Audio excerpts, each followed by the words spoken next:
ساتھ شیئر کر رہی ہوں، جس میں جو چین آف ایونٹس، جو امپورٹنٹ چین آف ایونٹس ہیں آفٹر دا 1940 ریزولوشن، جو قرارداد پاکستان جس کو کہا جاتا ہے، وہ جب منظور ہوئی اس کے بعد سے جو بھی صورتحال رہی، اس میں جو اہم اس طرح کی کچھ واقعات ہیں جو ہم سب کو پتہ ہونے بہت ضروری ہے، ہم سب کو پتہ ہوتے بھی ہیں، لیکن مجھے یہ لگا کہ ان کو ریفریش کرنا بہت زیادہ ضروری ہے، کیونکہ جو صورتحال اس وقت وہاں پر تھی، ہماری جو تاریخ ہے، بہت سارے لوگ ابھی بھی ایسے ہیں انفارچونیٹلی جو اس سے بہت اچھی طرح سے آگاہ نہیں ہے. تو ایک اٹیمپٹ، میرا خیال ہے میڈیا کا یہ بھی ایک بہت بڑا کردار، ایک بہت بڑی ذمہ داری بنتی ہے کہ ہم لوگ آپ کو بتائیں کہ اس وقت جو اہم چیزیں تھیں، جو اہم باتیں تھیں، وہ خالی میٹرک کے کورس میں ہم پڑھ کے چھوڑ دیتے ہیں، اس کے بعد ہم دوبارہ کبھی ان کی طرف نہیں دیکھتے، جو کہ ایک بہت غلط اپروچ ہے، اور ہمیں یقیناً ان کے بارے میں کمپلیٹ جو ہے وہ نالج ہونی چاہیے، کیونکہ وہ ہماری تاریخ ہے. جیسے کہ کل میں نے آپ کو بتایا تھا، جو کیبنٹ مشن پلان آیا تھا، اس کے بعد جو صورتحال میں نے آپ کے ساتھ کل ہی شیئر کر لی تھی کہ اس کا جو فیلئر تھا، اس کی وجہ دوبارہ وہی تھی جو پہلے تھی، کیونکہ اس میں ایک سیپریٹ ہوم لینڈ کو آئیڈینٹیفائی نہیں کیا جا رہا تھا، ریکگنائز نہیں کیا جا رہا تھا. اور after the failure of the cabinet mission plan, اس وقت جو انگریز تھے انہوں نے یہ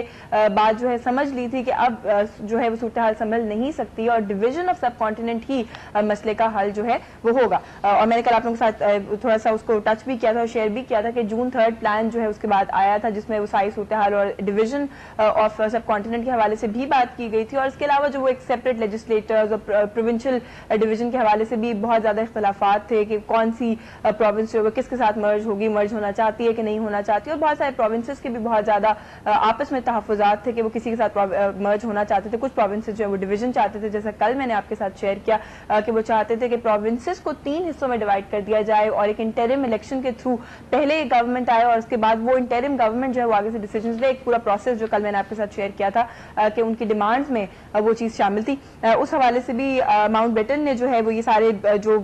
ہم نے دیکھا کل بھی میں نے کیا، لارڈ ماؤنٹ بیٹن تھے جنہوں نے بہت زیادہ اٹیمپٹس کی کہ کسی طرح سے مسلمان اور ہندو جو ہیں ان کو یونائٹ کر لیا جائے، اور کانگریس اور مسلم لیگ اگر یونائٹ ہو جاتی ہیں، اور اس کے بعد جیسے کہ میں ہمیشہ آپ کے ساتھ کافی دنوں سے شیئر کر رہی ہوں کہ اس کے بعد اگر وہ ایکسٹینڈ کرتی ہیں سپورٹ انگریزوں کو، تو انگریز جو ہیں وہ کیونکہ ایک سٹیک ہولڈر تھے اس وقت سب کانٹیننٹ میں، ان کا بہت بڑا فائدہ ہو جاتا ہے، کیونکہ اگر یونائٹڈ انڈینز ان کو سپورٹ کرتے تو اس کا مطلب ہے کہ انڈیا جو ہے وہ پھر انہی کے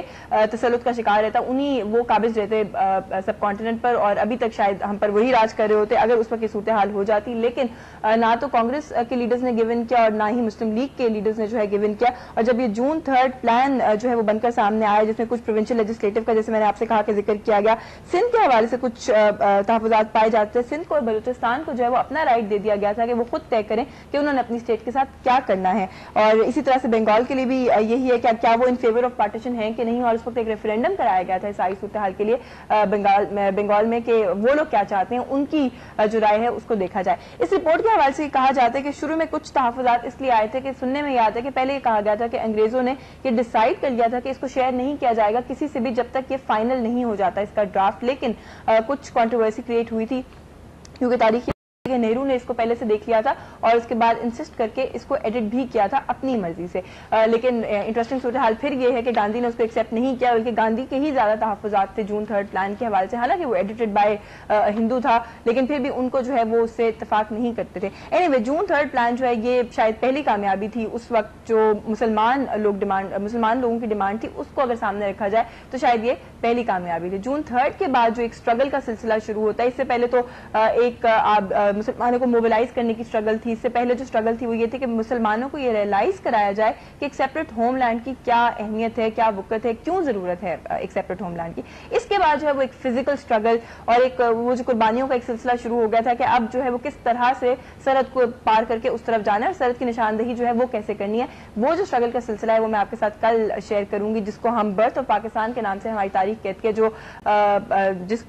میرا خیال ہے بنیاد ہے جس کی وجہ سے ہم اگست کے مہینے کو بھی سیلیبریٹ کرتے ہیں، ہم 14 اگست کو بھی سیلیبریٹ کرتے ہیں. جیسا میں ہمیشہ آپ کو کہتی ہوں کہ اگر ابھی آپ اس وقت باہر سڑک پر چلے جائیں تو سارا شہر، سارا پاکستان جو ہے وہ سبز اور سفید کر رکھا ہے لوگوں نے، جس کو دیکھ کے ویسے ہی جو جذبہ ہے وہ انسان کا بہت زیادہ بڑھ جاتا ہے. لیکن اس پہ ضرور میں آج بات کرنا چاہتی ہوں. آپ جانتے ہیں جو میرا روٹین کا سیگمنٹ ہوتا ہے وہ یوتھ سے ریلیٹڈ ہوتا ہے. آج میرے ساتھ یہاں پہ 2 نوجوان موجود ہیں. میں ضرور ان سے اس بارے میں بات کرنا چاہتی ہوں کہ کیا سیلیبریٹ کرنا ہی 14 اگست کا مقصد ہوتا ہے یا ہونا چاہیے، اور بھی کوئی مقصد کیا نہیں ہونا چاہیے. 14 اگست کا جب دن آتا ہے تو وہ تو میرا خیال ہے کہ نئے پلیجز کرنے کا دن ہونا چاہیے، لیکن ہم لوگ شاید صرف سب کچھ پٹاخے چھوڑ کے انفارچونیٹلی اور جھنڈے لگا کے سمجھتے ہیں کہ ہم نے 14 اگست کو بہت زیادہ سیلیبریٹ کر لیا. ہمارے لیے انفارچونیٹلی وہ صرف ایک چھٹی کا دن بن کے رہ گیا. کیوں ہے ایسا؟ اس پر یقیناً بات کریں گے. میرے ساتھ یہاں پر بات کرنے کے لیے ساری صورتحال پر نظر ڈالیں گے موجود ہیں میتھس کام کے اسٹوڈنٹ ہیں طارق محمود صاحب. السلام علیکم.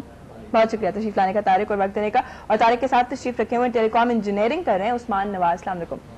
آپ کا بھی بہت شکریہ عثمان آنے کا اور تشریف لانے کا. ابھی جیسے میں نے انٹروڈکشن میں بات کی, میں نے تو ایک بہت بریف اور بہت فیکچوئل